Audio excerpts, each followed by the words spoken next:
we're having studio the distribution aspect of power generation. We'll be dealing with what the problems are. We'll give you the opportunity to also communicate what you're experiencing. But the minority says the problems go beyond what the government is admitting to. Listen. We all know what is happening in the country with regards to our power sector. And the minority would like to make a few statements in response to the energy minister's presser yesterday.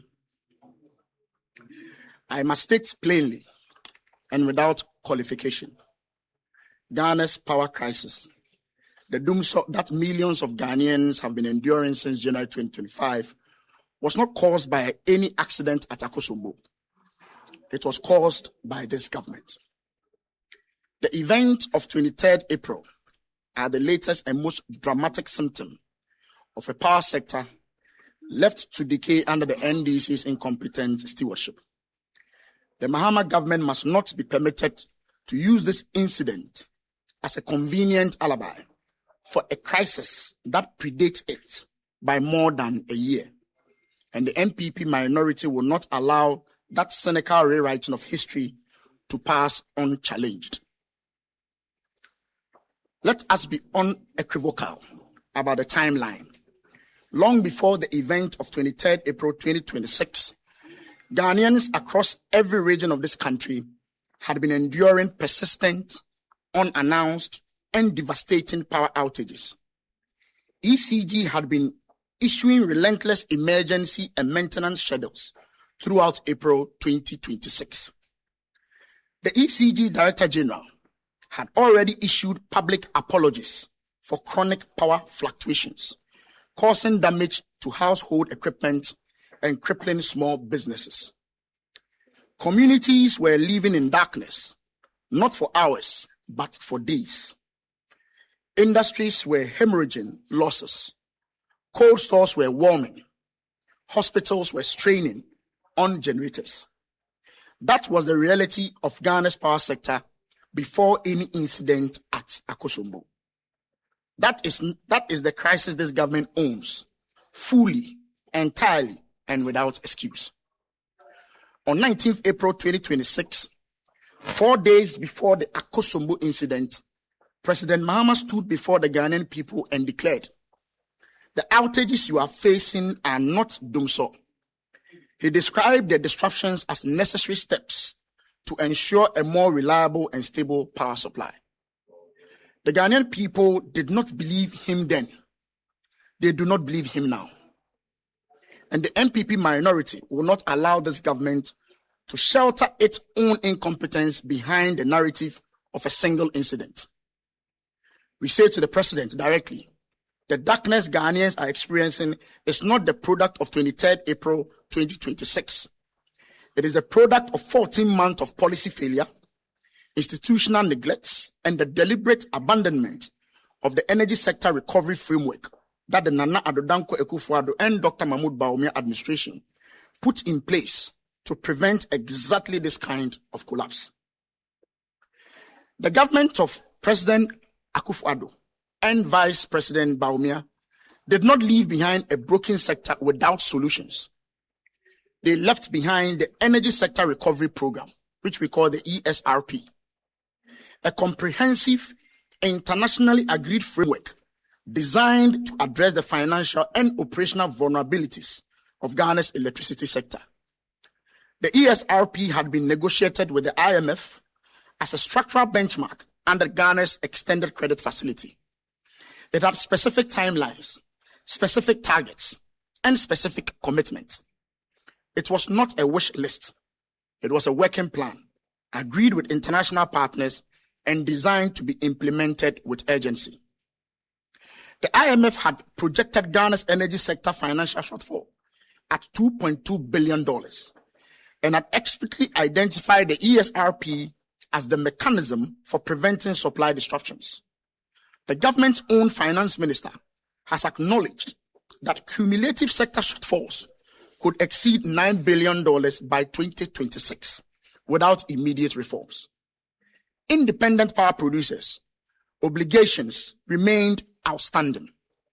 revenue collection failures at ECG, with distribution losses exceeding 25% of electricity generated, had been documented, flagged, and handed to this government with a clear prescription for resolution. What did the Mahama government do with this inheritance? It delayed, it diluted, it rebadged the crisis as a maintenance program. It's renamed Dumso as upgrades, and it presided month after month over the financial strangulation of the very infrastructure upon which millions of Ghanaians depend. The question every Ghanaian must ask is a simple one. If the lights were on when the NPP handed over power, and the lights are off now, who turned them off? Ghana's installed generation capacity stands at over 5,200 megawatts against a peak demand of approximately 4,300 megawatts. On paper, we have more than sufficient generation capacity to keep the lights on. The crisis has never been about how much power we can generate. It has always been financial, managerial, and infrastructural failure, one that the ESRP was designed to solve, one that the MPP government was actively addressing, and one that this NDC government has allowed to worsen through incompetence and willful neglect. Scapegoating officials. The decision to ask the Gridco CEO to step aside and to reshuffle ECG's Ashanti regional leadership may generate headlines. It will not generate electricity.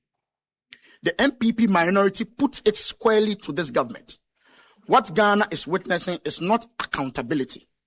It is the political management and embarrassment by an administration caught off guard by the consequences of its own inactions.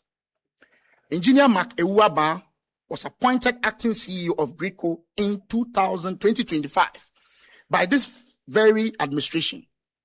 The financial environment within which Gridco has been forced to operate since January 2025, one of chronic underfunding, uncleared IPP obligations, deferred maintenance, and a sector hemorrhaging cash under NDC stewardship, is not of his making.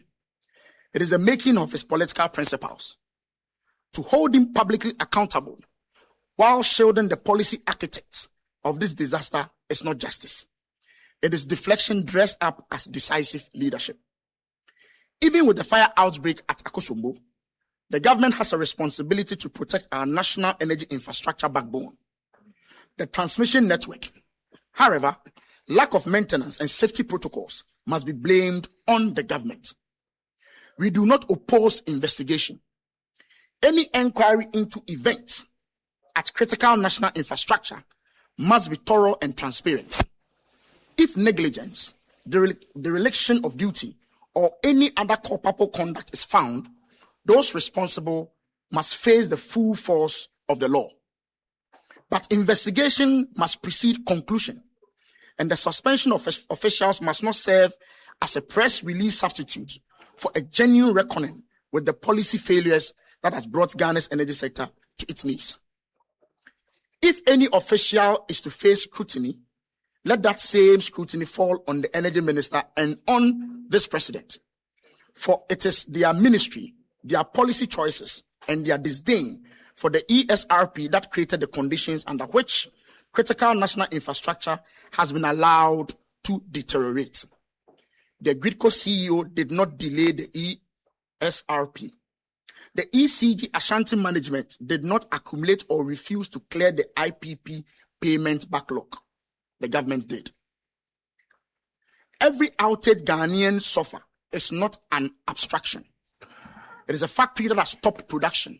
The cold store that has warmed and destroyed its inventory. Well, I think that's exactly 54 minutes past 7. So basically, they are saying what we're experiencing currently is a failure of that NDC administration to follow or implement the energy sector recovery program that they left behind. They said they know there were problems in the power sector. So they had a roadmap in the energy sector recovery program. We're joined on the line by the man who speaks for the Energy Ministry, Richmond Rockson, for some response to the claims that have been made by the minority.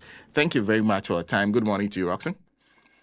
Good morning, mate. Thank you for the opportunity. I hope you're well. I'm doing well, thank you. Great. I am also doing well. First, before we even go to the minority, I'm sure my listeners are interested in terms of updates. Where are we with the Akosombo situation? As at last night, I think the minister had communicated that they had, is it an extra turbine that had come on stream? What's the situation? Yes, last night, in fact, we made significant progress yesterday. Yesterday, around 1 in the afternoon, we had a atomic turbine come on stream. You know, the Kosovo turbines are thick.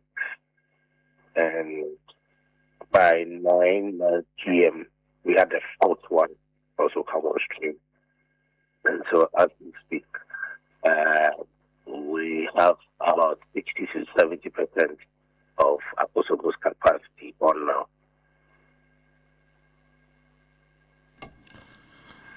And how is work proceeding after this one? Are there signs that we'll get an extra one soon?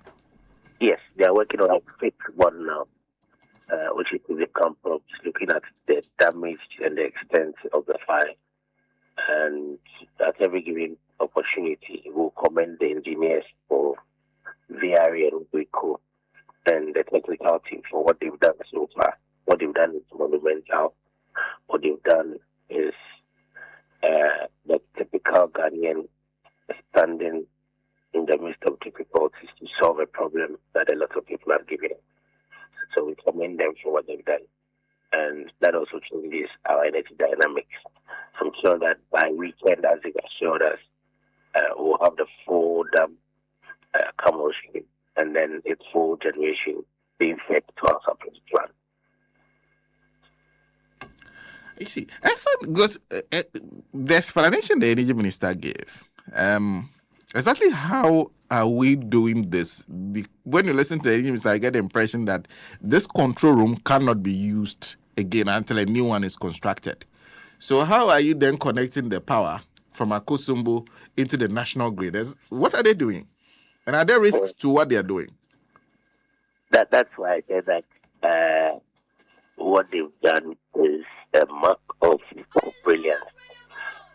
They've come up with this amazing innovation, and they propose some technologies that they are using. Of course, we can't put the fine details out, but in the layman's term, they've been able to bypass the control room to be able to get turbines working, and then the turbines connected to the national grid. But of course, the fine details, we can't put that out. But what they've done is brilliant. I see. But whilst you're doing this, okay, so that I'll speak to Dr. Iko about that. But whilst you're doing it, the minority is of the opinion that what we are facing, let's stop blaming it on whatever happened at Akosombo, that long before we came to this point, Ghanaians has been experiencing power outages in many forms, and that is due to your incompetence and your failure to follow the roadmap they left behind.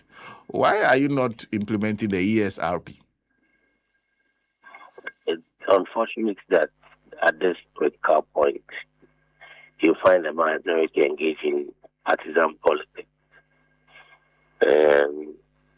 You would think that if you've had a major incident or you've had an inferno that has ravaged or has affected your generation, they would empathize the government and support.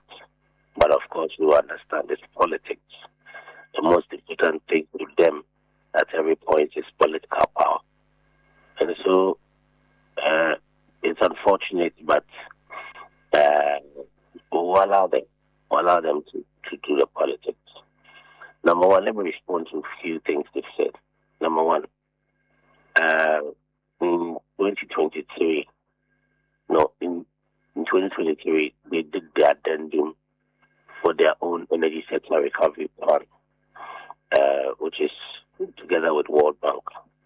It should ask them when they prepared the energy sector recovery plan itself or the program itself, and why they ended up with that addendum, and whether or not they were able to achieve what they themselves had earmarked in the report. And so if anybody abandon their documents. It's them, not this government. They put together a plan to ensure that they bring the sector back on its feet. And we should take a look at the energy sector recovery program. They could not follow their own plan.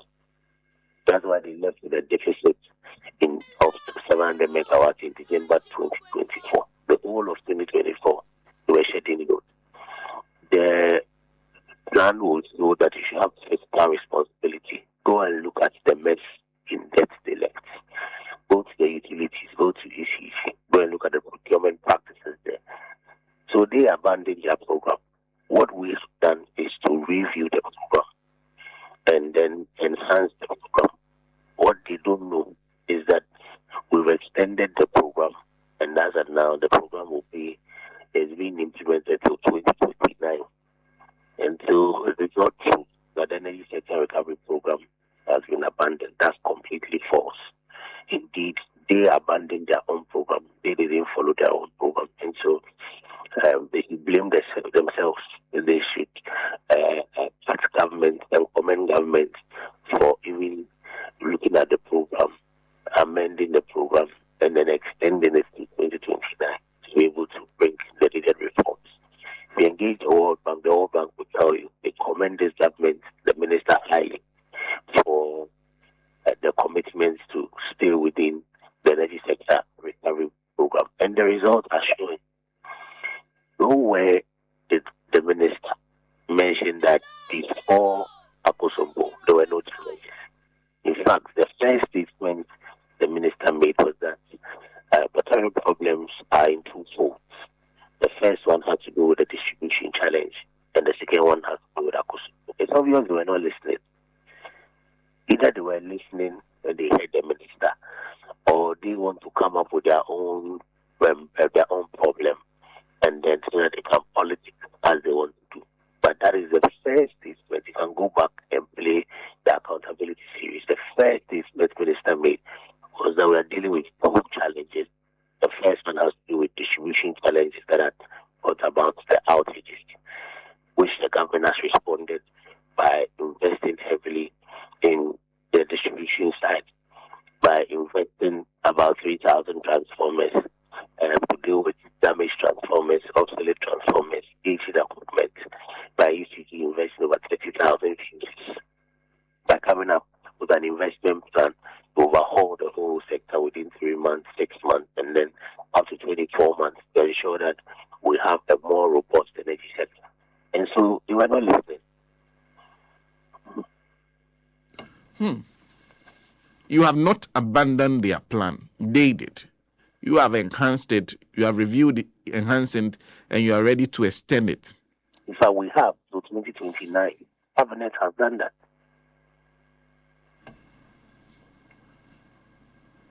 What was this plan supposed to do? So basically, they did that together with the World Bank. But a comprehensive framework designed to restore financial viability to the sector, and then also improve the power sector supply in general. The program itself focuses largely on debt reduction. We are looking at reducing generational costs, looking at addressing utility debt, improving operational efficiency of the distribution companies, that's NEDCO, and then ECG. And so largely, those are the objectives that were outlined by the ESRP document. It's a document prepared together with Ministry of Energy and Ministry of Finance. It's supported by World Bank, and you can verify from World Bank whether ESRP has been appropriated or has been extended. I see. Because they are suggesting clearly that it is inaction that has brought us here. That if you had followed the plan, are they aware? Because I realized the last time that when we were moving, this same Honorable Collins Adumanko Mensah seemed to be updated on what is everything that is happening over the period. So for him to say the same thing, he was deputy minister in the last Approval appreciation. A lot of people don't remember because his approval was in November also. At the time they were leaving, you should ask him what his record was for the whole year. And if they had implemented the ESRP properly, he wouldn't have even come to meet it. They should check the original date for the ESRP documents when they were supposed to implement it. And then they ended up having an addendum in 2023. Why did they have an addendum in 2023? And when they were leaving, what was the status of ESRP? I wish you could engage World Bank on this. You hear the responses and feedback World Bank will give you on their performance and their attitude towards ESRP. There's also one thing he said. He said the current problem we are experiencing cannot be blamed on generation. That there's no problem as far as generation is concerned. Do you accept that? We have always maintained that. In fact, that is what the minister said. That the challenge we are dealing with, this government of His Excellency John Dramani Mahama has improved significantly the generation mix. The transmission has been good. There are very peculiar challenges, and we're working on it. For example, the water of the upper region, and that's why we are doing the Eastern Corridor transmission line to make sure that we have 161 and 330 kV lines that can improve transmission in the water regions, or key regions, upper, middle belts, savannah, and then some towns. And so we haven't denied that. What we've said the problem is has to do with distribution, which is where ECG and net cooperate. And it's because of obsolete materials. It is because of old machines. If you go around the country, 10 years ago, demand was 2,200. 10 years after, we are doing about 4,400. But they are still using the same obsolete materials. For example, work in Lashibi. Lashibi's power transformer was installed about 80 years ago. 30 years ago, what was the population of Lashibi? What were the buildings? What was the demand? But 30 years after, we are still using the same machines. And that's why we are experiencing output in some areas, because those machines are old. And as a government, we are doing the single largest investment in the distribution side. It's like the big push version in the energy sector. It has never happened that one time a government is bringing on board 3,000 transformers all over the country. Have you heard that before? Never. And those are the investments they need to recognize. I understand where he finds himself in the minority. And so, Collins, a couple of days ago, was supporting government, was saying that let's give the government opportunity, it's an inferno. Then suddenly there's a U-turn. The underlying reasons, and we all know that. But their position is untenable. We agree that there are challenges with distribution. The government has owned up. The government has responded to it. His Excellency the President has even appealed to citizens to support as well as we go through the process of enhancing the distribution system. See. Thank you. Thank you for speaking to us this morning. Thank you very much.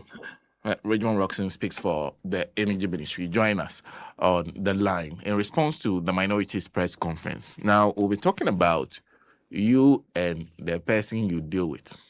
Okay, so when it comes to power, until recently when we started this whole discussion, I think it was 2015 when, 2014, 2015, 2016, when we had a serious issue with power, that we started finding out that, hey, it is not ECG, it is transmission. It is not transmission, it is what do you call it? Generation. But first, all we knew was that ECG, every problem was ECG, because they are the ones who sell the power to us. We pay for it. And so when the light goes off, we usually blame them. So we brought the manager external affairs, Dr. Charles Ni Aiku, into the studios so that you can blame him. We'll be back.